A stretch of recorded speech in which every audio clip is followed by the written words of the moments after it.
On the 18th of March, 2003, the British Parliament debated whether the United Kingdom should join the American-led invasion of Iraq. The debate ran for 7 hours. When the final vote was counted, 412 members of Parliament had supported the government, 149 had opposed it, and the constitutional process that authorizes Britain to go to war had reached its conclusion. What Parliament did not know as its members filed into the division lobbies to cast those votes, what the British public did not know, what the government's own statement to the House had not disclosed, was that British soldiers were already inside Iraq. They had crossed the border from Jordan the previous night. They had already fought a battle at a suspected chemical weapons facility. They had already searched it and found nothing. The Ministry of Defense classified all of this for a decade. The question of whether an elected parliament can meaningfully vote to authorize a war that has already begun has not been formally put to any British government since. Tell me in the comments, did you know that British soldiers were fighting inside Iraq before Parliament voted to send them there? Because what you are about to discover will make you question everything you think you know about how Britain goes to war. Now let's go to understand how British Special Forces ended up inside Iraq without the knowledge of the Parliament that was supposed to authorize their presence there. You must first understand what the original invasion plan required and what collapsed before the first scheduled shot was fired. The United States and Britain planned a two-front assault on Iraq.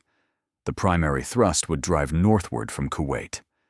The secondary front, equally essential, designed to stretch Iraqi defensive capacities across two simultaneous threats, would come from Turkey, using the U.S. Army's 4th Infantry Division, a formation of roughly 40,000 men with armored vehicles, artillery, and the full logistical support of a major conventional force. The secondary front was supposed to pin down Iraqi divisions in the north, preventing them from reinforcing Baghdad against the main advance. Without it, everything depended on a single axis of attack, driving up through a country the size of France from a single border crossing. On the 1st of March, 2003, Turkey's parliament voted by 3 votes to refuse basing rights to American forces. The Northern Front ceased to exist before it had been assembled. 40,000 American soldiers had no country to operate from. The coalition had less than 3 weeks before the invasion was scheduled to begin. What came next was an improvisation of the kind that military planners describe as elegant when it works and catastrophic when it does not.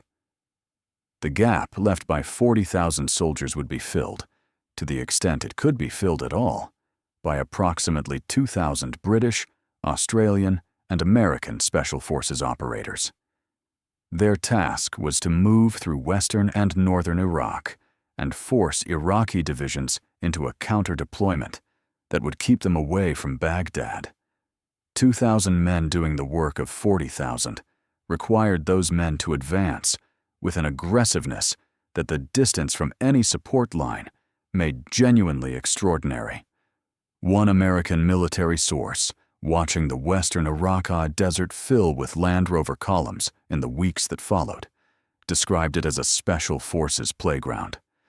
The description tells you more about the spirit required to work there than about the resources available to make it survivable.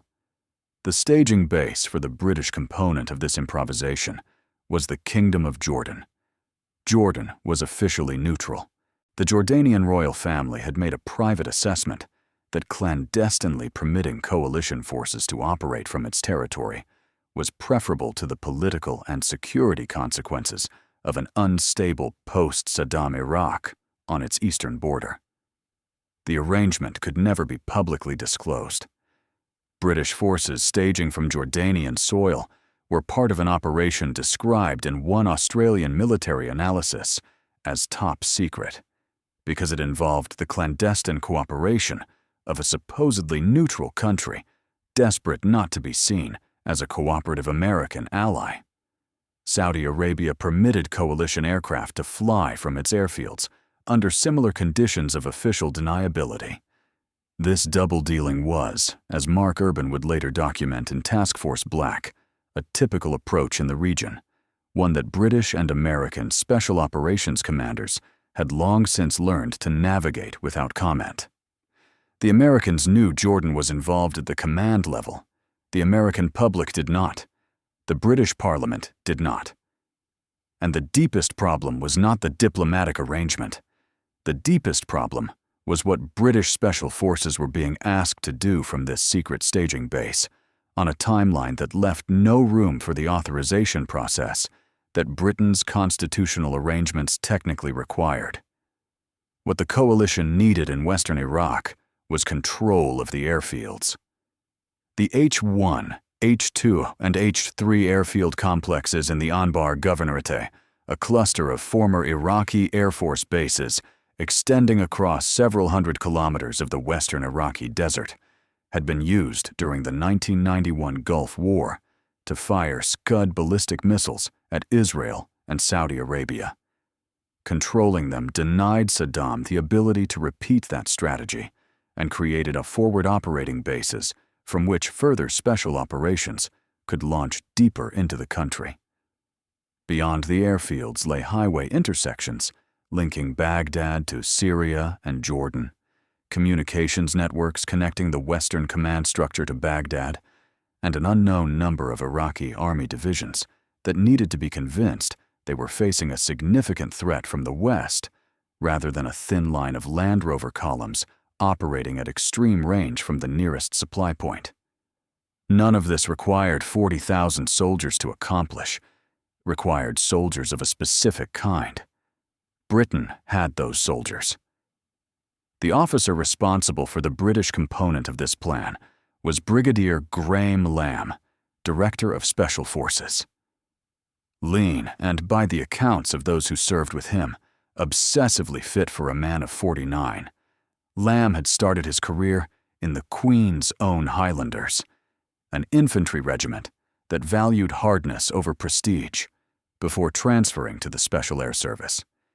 He had commanded a squadron in the SAS, and later his regiment of Highlanders, accumulating the particular knowledge that comes from having held the same rank your men hold, then the rank above it. Those who knew him described him as having spent his career on the assumption that he would leave the army as a colonel. His superiors had decided otherwise.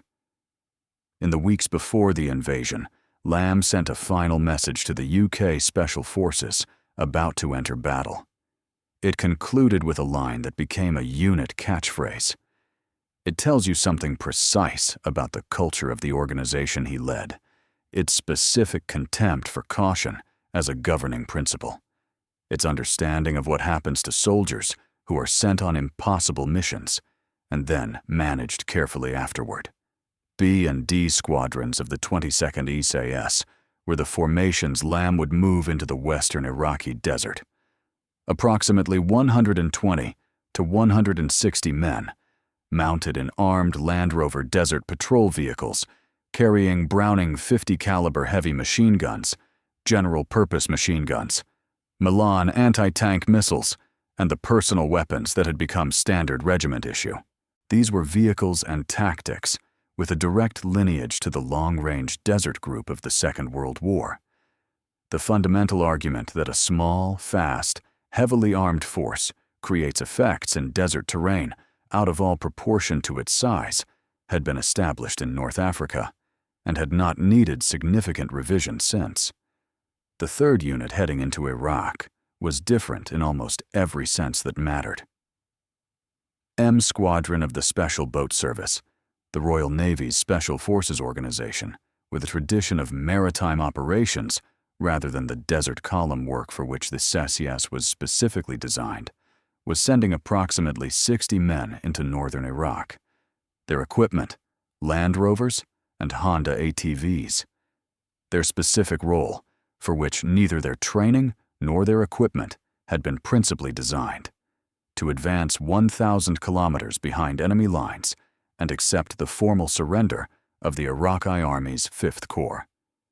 The 5th Corps numbered 100,000 men, with heavy armor, artillery, and a command structure that had been assessed by British intelligence as unwilling to fight for a regime it privately considered finished.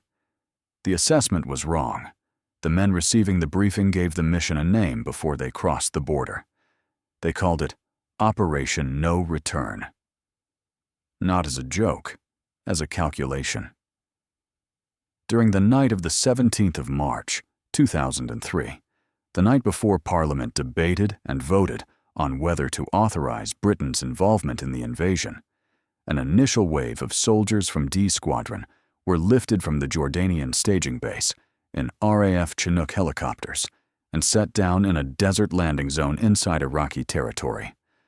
A second wave delivered D Squadron's mobility troop with their armed Land Rovers. The pilots flew low enough to stay below radar coverage, navigating through terrain so featureless that the difference between the correct altitude and the ground was sometimes a matter of seconds reaction time. D Squadron dug in and waited for B Squadron, who had crossed the Jordanian border simultaneously on the ground, driving in column formation through desert darkness. B Squadron arrived on the night of the 18th. Their objective was the town of Al-Qaim, a settlement on the Euphrates River in the northwestern Iraqi desert, close to the Syrian border. Intelligence had assessed that Saddam Hussein's regime was preparing to launch a chemical or biological attack against Israel from this location. The site had been used to fire Scud ballistic missiles at Israel in 1991. British intelligence believed that a water treatment plant on the edge of the town contained chemical munitions, either stored or being assembled. Republican Guard units defended Al-Qaim in strength. This was not a reconnaissance in force. It was an assault on a defended position, launched from a staging base in a country whose government would not publicly acknowledge they were there, with the authority of Parliament approximately 24 hours in the future. In the early hours of the 19th of March, the same morning the war officially began with the first American strikes on Baghdad, the combined SAS force probed Al-Qaim's defenses and raided the water treatment plant. A major firefight developed. One Land Rover was abandoned in the contact and destroyed. Then the force withdrew. The plant contained water treatment equipment. The intelligence that had sent B and D squadrons across an international border on the night before Parliament's vote was wrong in its fundamental premise. The chemical weapons did not exist. Both squadrons moved immediately to the next objective. On the 21st of March, a combined British and Australian SAS force seized the H-2 airfield in a vehicle assault, neutralized resistance, cleared the hangars and administrative buildings, and established the site as a forward operating base. H-3 was taken simultaneously. 45. Commando Royal Marines secured the perimeters. The U.S. Army's 75th Ranger Regiment airdropped onto H-1 several days later. The western Iraqi desert was in coalition hands, and armed Land Rover columns pushed further east every night, forcing Saddam Hussein to divert substantial ground forces westward, units that were consequently unavailable to reinforce Baghdad against the main American armored advance from Kuwait. Parliament's vote had registered 412 in favor and 149 against. The constitutional record showed that Britain had debated the matter, voted, and decided. At the moment those votes were being cast, British soldiers in the western Iraqi desert were treating casualties from a firefight that the government had not mentioned, around weapons that had not existed, in a country whose border they had crossed the previous night. The Ministry of Defense classified these events. The Daily Mail published the first account of Operation Roe in February of 2013. 10 years after the night the helicopters left Jordan, what the Al-Qaim firefight had found, nothing, would prove to be the foundational experience of the entire British Special Forces mission in Iraq. The weapons the intelligence services had promised were there. The weapons were not there. The men who had been sent to find them would spend the next year in a country they had entered without parliamentary authorization, searching for a threat that had been invented. and they would find instead a war that nobody had planned for, and that would keep them in Iraq for 6 more years. The intelligence briefing that M Squadron of the Special Boat Service received before their deployment into northern Iraq was, in its summary conclusion, straightforward. The Iraqi Army's 5th Corps had privately concluded that further resistance in defense of Saddam Hussein's regime was not worth the cost. 60 operators from M Squadron would advance 1,000 kilometers into northern Iraq, make contact with the 5th Corps command, and accept their surrender. 100,000 men, 60 operators. The mission's internal nickname was assigned the same day the briefing was delivered. In early March, a small M Squadron reconnaissance team had inserted from the Jordanian staging base on Honda ATVs to study an Iraqi airbase at Al-Sahara. An American F-15E flew air cover. An RAF Chinook was positioned for extraction. The situation deteriorated. An anti-special forces Fedayeen unit, a professional counter-infiltration force trained specifically to hunt British and American operators behind Iraqi lines, not the disorganized militia of popular imagination, identified the team and moved against it. The Chinook extracted the men, while the jet kept the Fedayeen at bay. The reconnaissance had confirmed that northern Iraq contained a Fedayeen presence that was actively hunting for exactly what M Squadron was about to send in. M Squadron went in at full strength regardless.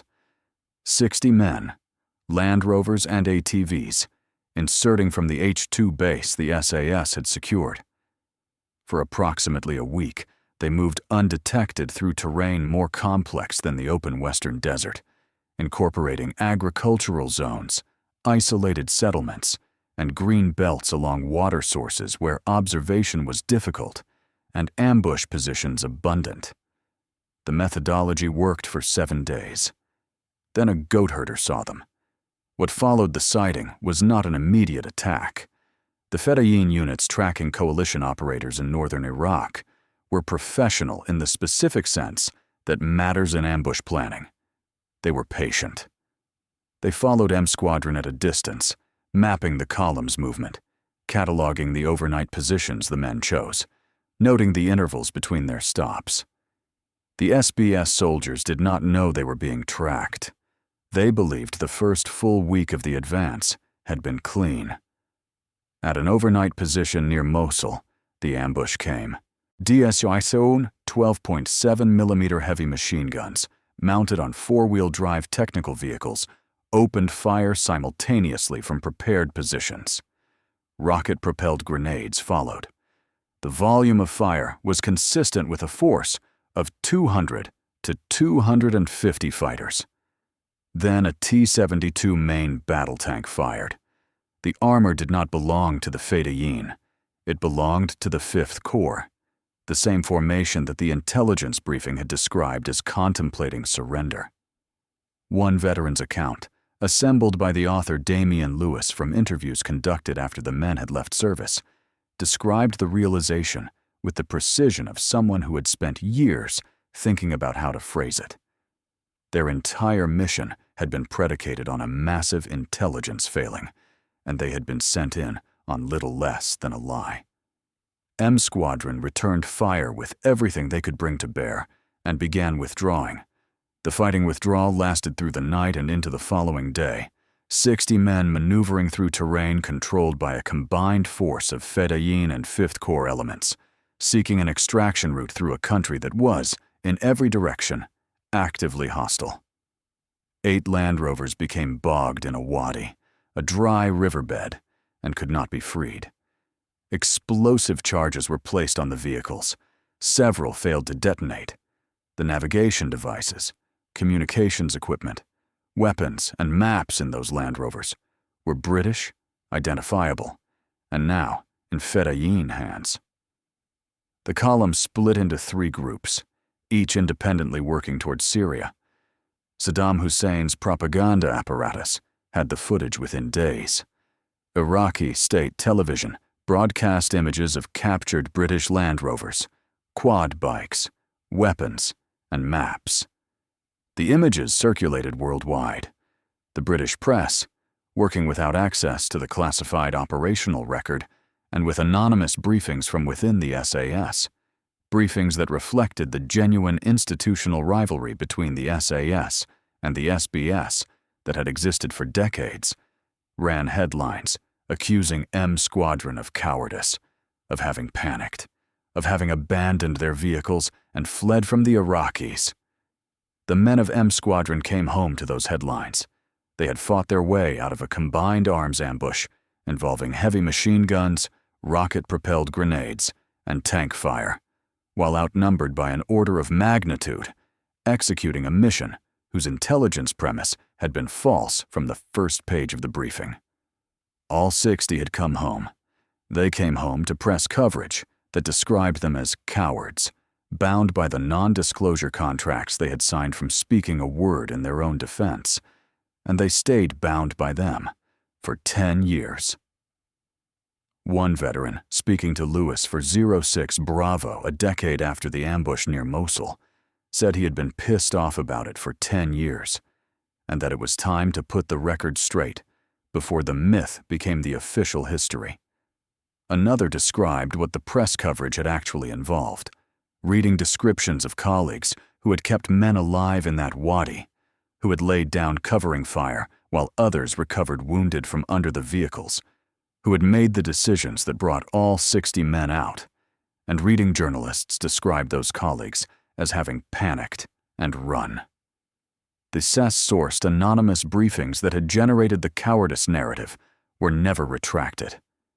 The institutional machinery that had produced Operation No Return had protected itself from scrutiny by the most available method, enforcing the silence of the men whose experience constituted the only evidence capable of challenging the official version. The myth calcified. The classified files that contained what had actually happened were not going anywhere. For another 10 years, they held. In early April of 2003, an RAF Chinook flew through darkness toward Baghdad International Airport. On board were senior officers, MI6 civilians, and a close protection element of SAS soldiers. Among the party was Brigadier Graham Lamb. The airport was under U.S. armored control, but far from secure. Sporadic tracer fire was visible to the north. A young MI6 officer on his first deployment to a war zone looked at it and asked quietly whether it might be celebratory. A Special Forces veteran replied that it was one celebration you don't want to be on the end of. Lamb stepped off the aircraft and surveyed a capital that was in the early stages of becoming something the coalition had not anticipated and had not planned for. The position he had arrived in was this: there was no formal authorization for his contingent or for the several dozen D Squadron soldiers who had followed them to operate in Baghdad. Mark Urban's account of Task Force Black, written with evident access to the senior British figures involved, records the situation with the kind of precision that makes further commentary unnecessary. Both men knew they had no real mandate to operate in Baghdad, but both were convinced it was the right thing to do. The argument for being in the capital, that Baghdad represented an intelligence windfall of WMD documentation and proof of Saddam's terrorist connections, had been made in London before departure and had not been resolved before Lamb boarded the Chinook. He boarded it anyway. Critics within the British military had already been complaining that Lamb's troops were screwing around on their own axis during Operation Roe, operating in the Western Desert, away from the main British advance in the south, achieving effects that were difficult to measure against an invasion proceeding without them. Moving a squadron element into Baghdad extended that complaint considerably. The SIS was in the wrong city, as far as those critics were concerned, without the authority to be anywhere in particular. A smaller element of D Squadron had gone in the opposite direction entirely. Detached to support the British 1st Armored Division's advance on Basra, these soldiers infiltrated the city ahead of the conventional force, identified Ba'athist command posts and communications facilities, and called in airstrikes against the loyalist leadership. One of the less reported British achievements of the invasion phase, accomplished by the same regiment that was simultaneously deploying in two directions across a country of 33 million people.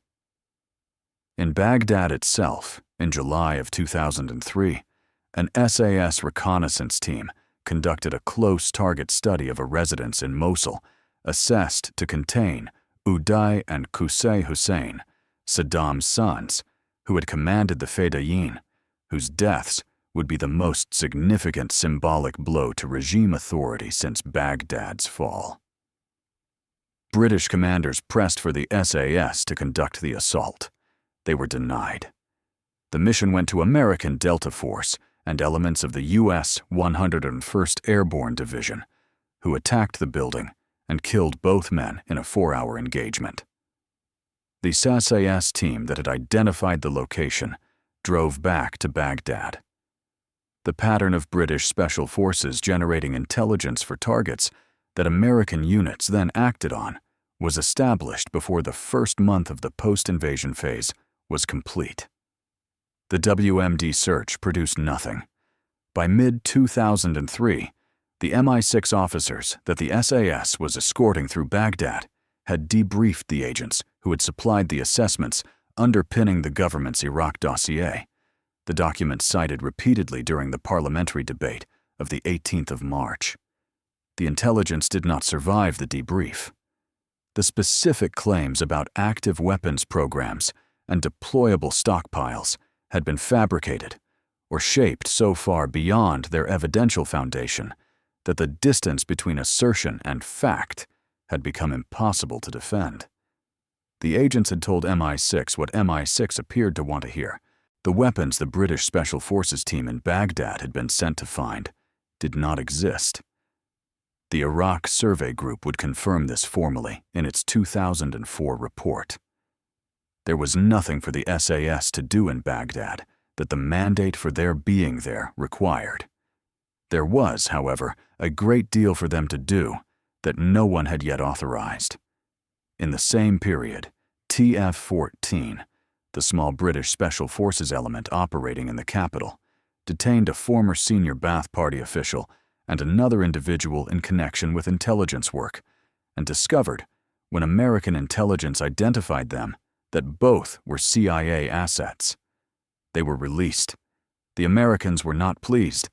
The episode was not publicized. It would not be the last time British and American intelligence assets converged on the same target from different command structures.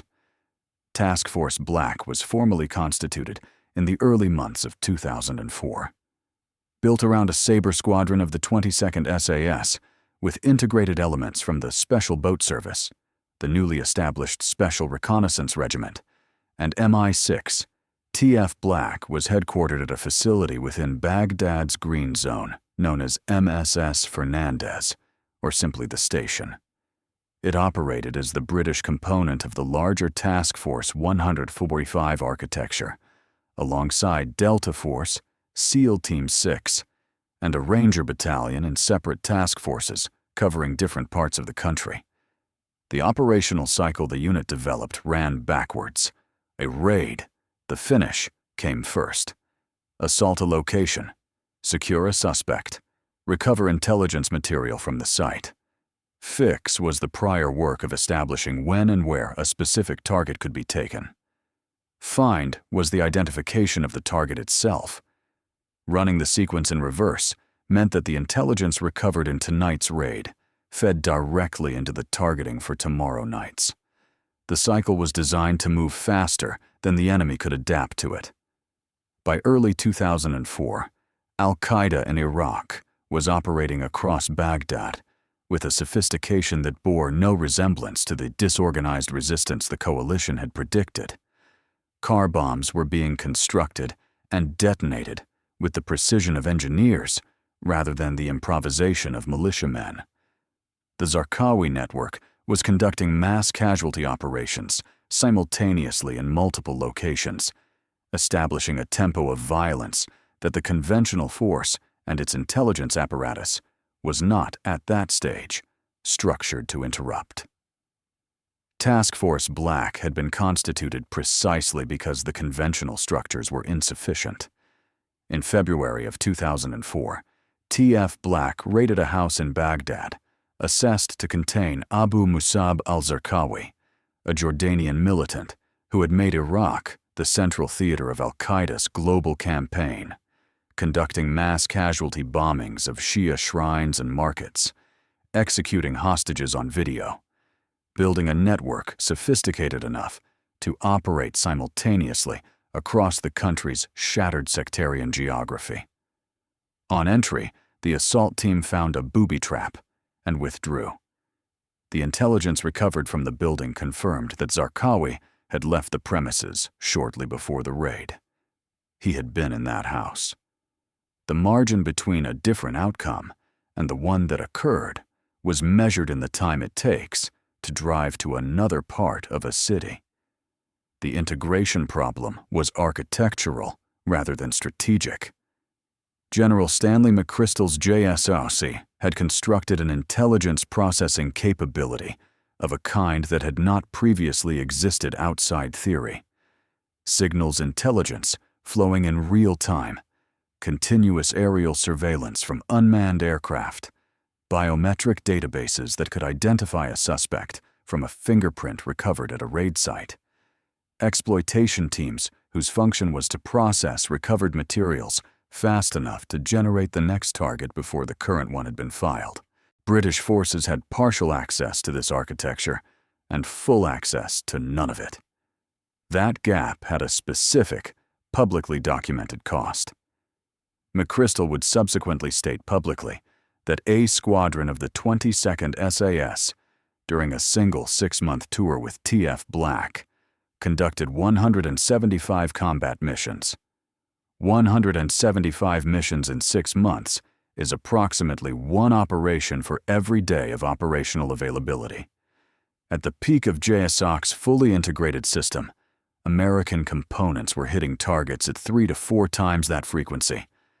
The British were effective. They were not at full capacity. The argument within the British command about whether to integrate completely into McChrystal's machine was costing effectiveness that could not be recovered after the fact. In April of 2005, G Squadron detained Fadil Ibrahim al-Mashadani, a former senior Ba'ath Party figure, at his Baghdad residence. In a parallel operation, 2 more individuals were detained in connection with an unresolved hostage case. Both proved to be CIA assets, released when American intelligence disclosed their status. The third time in 2 years that British and American intelligence had arrived at the same door from opposite directions. The pattern was becoming a structural feature of the relationship rather than a sequence of coincidences. By mid-2005, the argument about integration had not been resolved. The insurgency had no investment in how it was resolved. It was growing in sophistication and lethality, regardless of which direction the British command chose to point its special forces. And something in Basra that September was about to make the argument temporarily irrelevant. On the 19th of September, 2005, a British soldier watching Iraqi state television recognized the faces on the screen. The 2 men had been conducting surveillance in Basra under Operation Hathor, watching a senior Iraqi police commander assessed as directing extrajudicial killings and maintaining active contact with Shia militia leadership. Basra's police force had been progressively infiltrated by the Mahdi army until the distinction between corrupt officer and active militia member had become, in the most dangerous precincts of the city, functionally meaningless. Sergeant Colin McLaughlin had spent 7 years in the SAS before this deployment, serving in Northern Ireland and on a previous tour in Iraq, and he had spent the days before this operation preparing for the specific challenge of being the wrong person in the wrong place without appearing to be either. Civilian clothing, a local vehicle, fake tan, hair dye. He described the preparation years later with the precision of someone who had thought through the gap between his training and his appearance very carefully. He always thought that as soon as he spoke to someone, they would realize he was British. But they had fake tan, hair dye, and he was even driving an Iraqi taxi because they were trying their best to fit in. The surveillance was completing. McLaughlin and his partner were extracting from the target area when they were stopped at a checkpoint manned by Iraqi plainclothes officers. The checkpoint was the moment that the gap between training and reality became physical. The preparation had been as professional as it could be. Everything that could be done to make two men look like what they were not had been done. But the checkpoint required engagement, not concealment. It required the kind of interaction with authority that no amount of hair dye and fake tan could replace, because the authority at that checkpoint had spent its professional life in Basra, looking at the people of Basra, and it knew what those people looked like at close range, in ways that preparation in a safe house had not been able to replicate. The plainclothes officers at the checkpoint were not conducting a random stop. They had been watching the vehicle. A confrontation developed. The British soldiers fired their weapons. At least one Iraqi police officer was wounded, and one subsequently died. McLaughlin and his partner attempted to use their cover to extract. Their cover did not hold. They were arrested and taken to the Al Jamit police station. Within hours, Iraqi state television broadcast footage of both men. They sat in t-shirts and slacks, the marks of the beating they had received visible on their faces, accused on camera of murdering an Iraqi police officer. British soldiers watching the broadcast understood the specific implications immediately. The Mahdi Army's track record with Western soldiers in its custody in Basra was not ambiguous. The men had to be moved before the handover happened. The SAS commanding officer in Basra sought authorization to mount a rescue. What followed was one of the more complete failures of the British command chain, documented in the entire Iraq campaign. No answer came from London, not a refusal, not an authorization. The political sensitivity of what was being requested. British tanks assaulting an Iraqi police station in a city that was formally under British military jurisdiction, in the territory of the government Britain was nominally supporting, had paralyzed the decision-making process. In the words of Mark Urban's account, no clear green light or red light was given from the UK, and for hours, while both men were beaten and interrogated in a police station in a city under British command, some key people in the command chain could not even be found. 2 British soldiers in the custody of a police force infiltrated by a militia that routinely executed Western captives, their location confirmed by aerial surveillance, rescue forces standing by, and the people with the authority to commit those forces unreachable. The institutional sensitivity to the political optics of breaching an Iraqi police station had generated a paralysis that, had it persisted another few hours, would have produced consequences that no institutional management could have recovered from. The Iraqi police made their own assessment of the situation. They dressed both prisoners in local clothing, put them in the boot of a car, and drove them to a private house near, but not at the station. A Lynx helicopter maintaining overhead surveillance tracked the vehicle and confirmed the new location. The assault force now had 2 targets instead of 1, and no authority from above to hit either of them. The commanding officer on the ground made the decision himself. In the absence of any instruction from the chain above him, and with intelligence indicating his soldiers were in the process of being transferred to militia custody, from which recovery would be essentially impossible, he ordered the operation to proceed. After nightfall, at approximately 9 o'clock in the evening, a split assault began. Warrior armored fighting vehicles and Challenger tanks moved to encircle the Al Jamit police station. Their presence was unavoidably visible and audible. A crowd gathered and threw petrol bombs. 1 tank was set ablaze. 3 British soldiers were injured. 2 Iraqis died in the violence surrounding the station. Simultaneously, the main SAS ground force assaulted the house. They found McLaughlin and his partner in a locked room. The assault met no resistance. Both men were brought out. The name Task Force Black had been leaked to journalists in the reporting around the incident. The unit was renamed Task Force Night in the weeks that followed. The governor of Basra issued a formal condemnation of British tanks breaching an Iraqi police station. The Ministry of Defense maintained the operation was legally necessary and proportionate. No formal inquiry into the command chain failure. The hours during which the question of whether to rescue 2 British soldiers in immediate mortal danger could not find a decision-maker was announced or made public. The relationship between British forces and Basra's provincial government, already under serious strain, did not recover from it. In mid-January of 2006, the British SAS formally integrated into McChrystal's JSOC structure through an operation internally designated Traction. A task group headquarters was deployed to the JSOC base at Balad, north of Baghdad. Full access to the American intelligence architecture, the signals intercepts, the continuous aerial surveillance, the biometric processing capability, the exploitation teams followed. The machine that had been running at partial capacity for nearly 2 years suddenly ran at the speed it had been designed to achieve. What followed was not more of the same. It was categorically different. Operation Lightwater had been running since the 26th of November, 2005, when 4 members of the Christian Peacemaker Humanitarian Organization were abducted in Baghdad's University District. One of them, an American named Tom Fox, would be murdered by his captors before the operation concluded.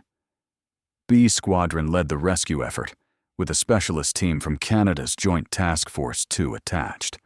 Over the following months, 50 buildings were raided, 44 of those raids conducted by British Special Forces, 47 individuals detained in total.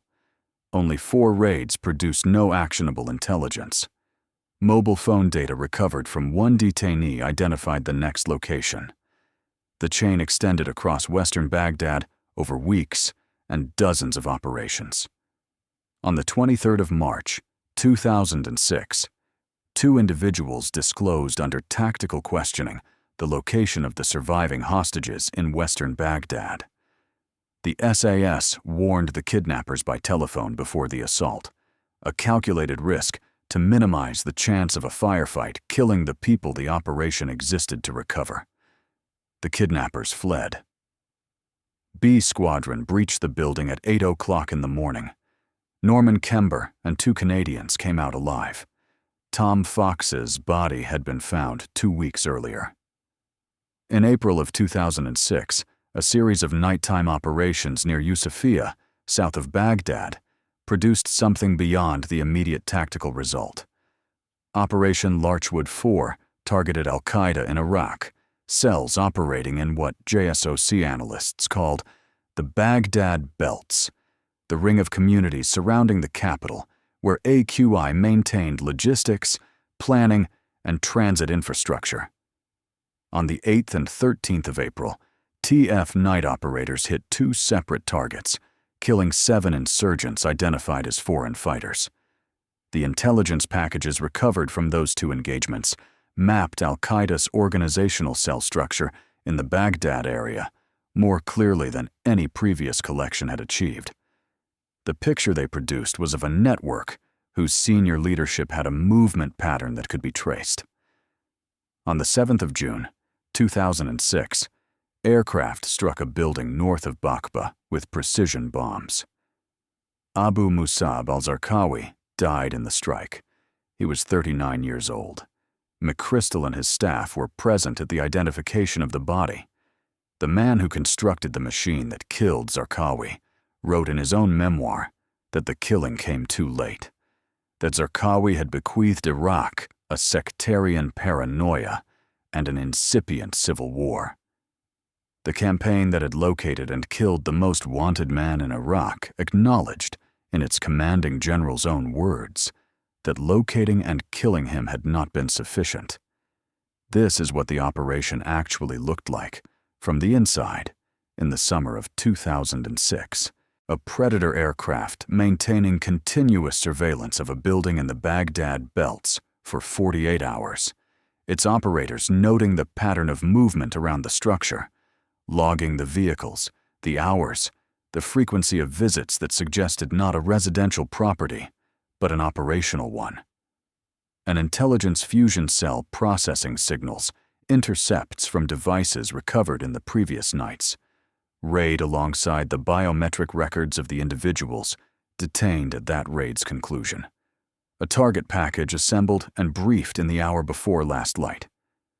Then a helicopter, small, fast, American, flown by the 160th Special Operations Aviation Regiment, dropping men onto a rooftop in darkness.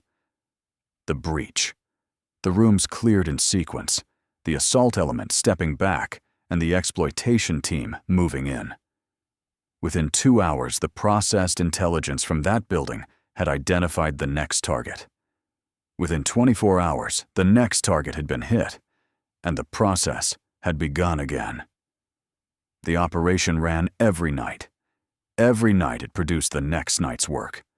Tens of thousands of Iraqis passed through the intelligence exploitation cycle and into detention. The largest of the detention facilities was Camp Bucca in the south near Basra, which at its operational peak held 26,000 people and was one of the largest detention complexes in the world. Among those detained were experienced former officers of Saddam Hussein's military apparatus, ideological militants, and men swept up in raids that had gone to the wrong address. They were held together in conditions that the coalition described as appropriate and that subsequent inquiry challenged repeatedly. A decade later, the organizational histories of the Islamic State would document the formative role that Camp Bucca played in the movement's creation, the proximity inside the wire of Zarqawi-era militants and Saddam's experienced military officers, and the years of uninterrupted planning that proximity permitted. The system had worked with extraordinary technical precision. The working had not been sufficient to prevent what the system was simultaneously creating. 200 British soldiers surrounded a house in Basra in the pre-dawn hours of the 25th of September, 2006. Inside was a man who had been living in the city under the name Mahmoud Ahmed for 3 months. His actual name was Omar al-Farouk. He was 37 years old. Born in Iraq, trained with al-Qaeda in Afghanistan in the early 1990s, he had spent the following decade as the organization's most effective operational networker in Southeast Asia, establishing al-Qaeda's first training camp in Mindanao in the Philippines in 1994, helping coordinate the network that would conduct mass casualty attacks in Bali and Jakarta, building the infrastructure connecting bin Laden's Central Command to its regional affiliates. Indonesian police had arrested him in 2002. The Americans had taken custody and held him at Bagram Detention Facility in Afghanistan. He escaped from Bagram in July of 2005, alongside 3 other detainees. The U.S. government did not acknowledge his escape until November of 2005. 4 months during which al-Farouk had crossed multiple international borders, re-entered Iraq, and made his way to Basra under a name that was not his own. When the assault team entered the house, al-Farouk opened fire. The soldiers returned fire. British Major Charlie Burbridge stated publicly afterward that during the attempted arrest, Omar Farouk was killed, which was regrettable because they had wanted to arrest him. The precision of the regret is worth attending to. The SAS had located a man who had escaped from the most secure detention facility in the American military system and hidden effectively for 3 months in a city under British jurisdiction. They had wanted him alive for the intelligence value. The operation did not allow for it. The Hathor detachment in Basra had not been exclusively targeting al-Qaeda.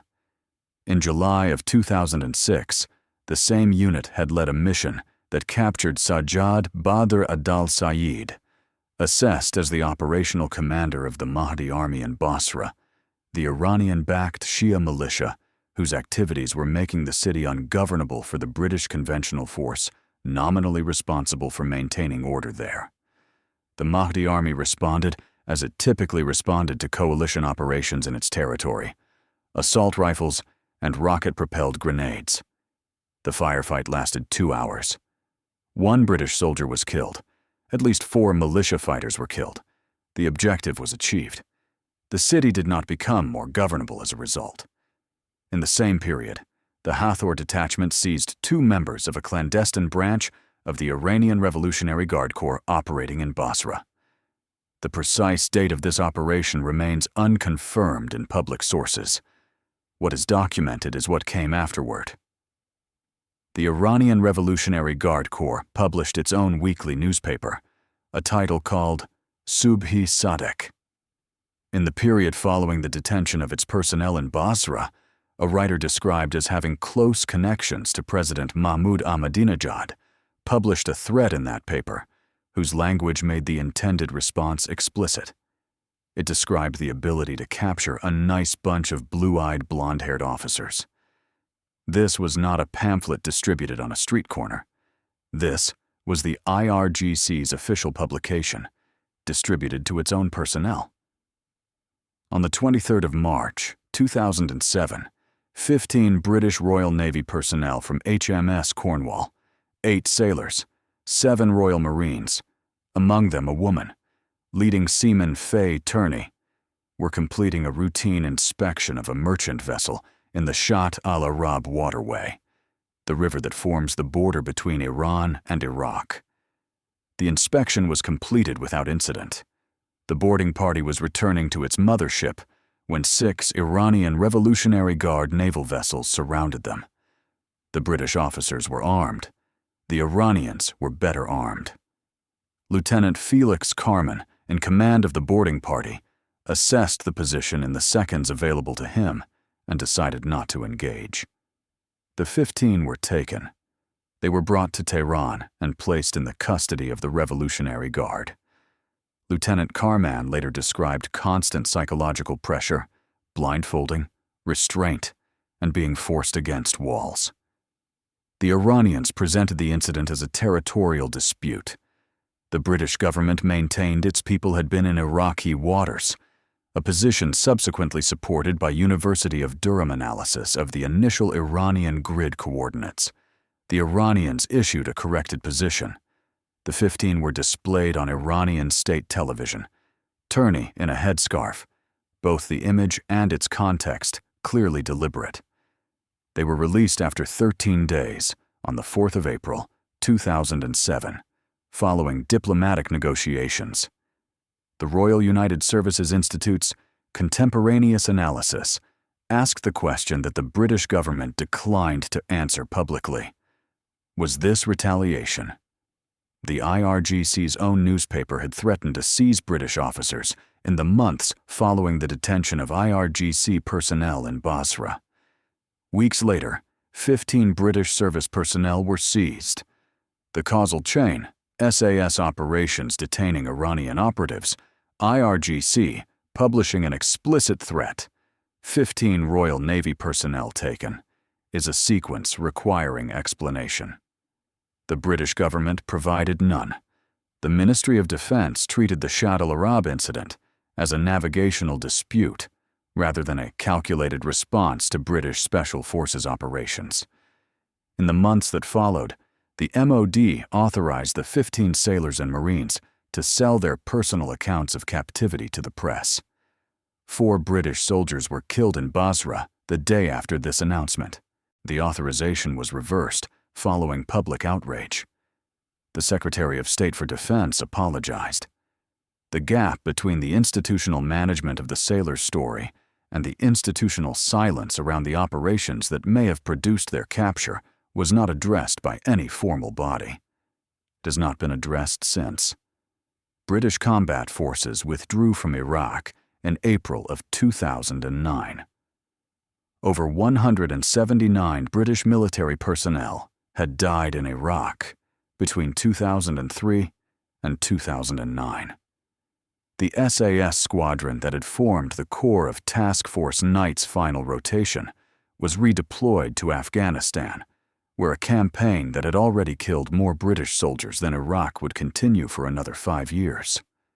What the 6 years in Iraq had produced, measured honestly, was this: a sophisticated counter-terrorism operation built from British Special Forces capability and American intelligence processing capacity had achieved significant tactical results.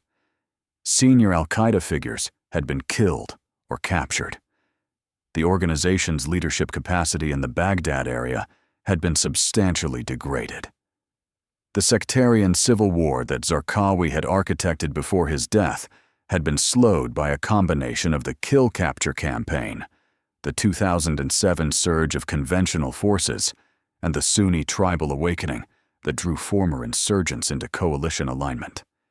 The country British forces left in 2009 was not the country the invasion had promised, and the conditions that had generated the insurgency remained unresolved. The Islamic State, whose prison break operations of 2012 and 2013 freed the men who became its military command, drew directly from the human material that the kill capture campaign had generated and detention had organized. The operation had worked. The working had not been sufficient to close the gap between tactical success and strategic outcome. The veterans of Operation No Return waited until 2013 to speak. 06 Bravo told the story of what had actually happened in northern Iraq in March of 2003 and sold hundreds of thousands of copies.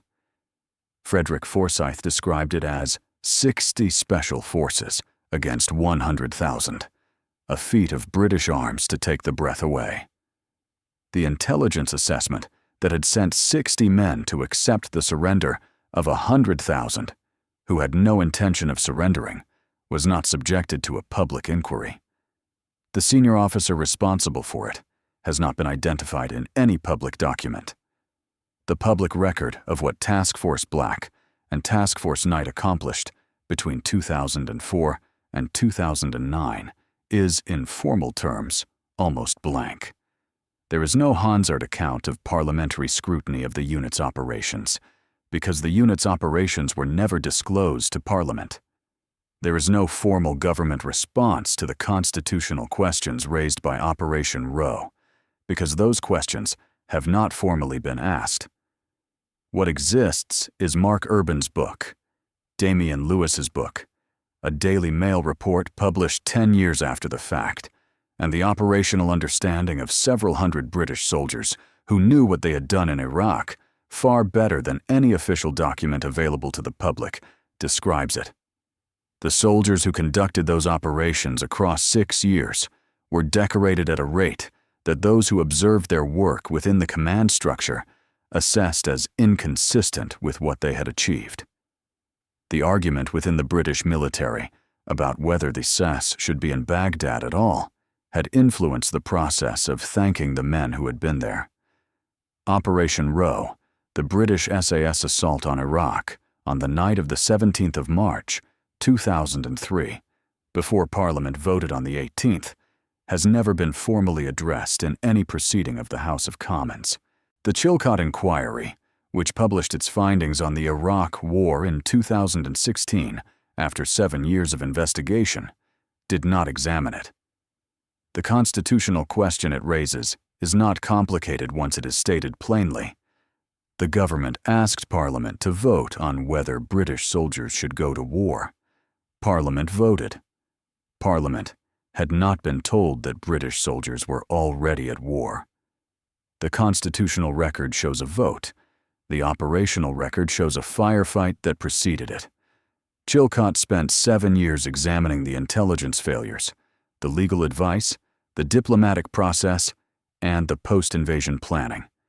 The specific question of whether the executive had committed British forces to combat before Parliament authorized that commitment falls precisely within the scope of what an inquiry into the decision to go to war should examine. Chilcot did not examine it.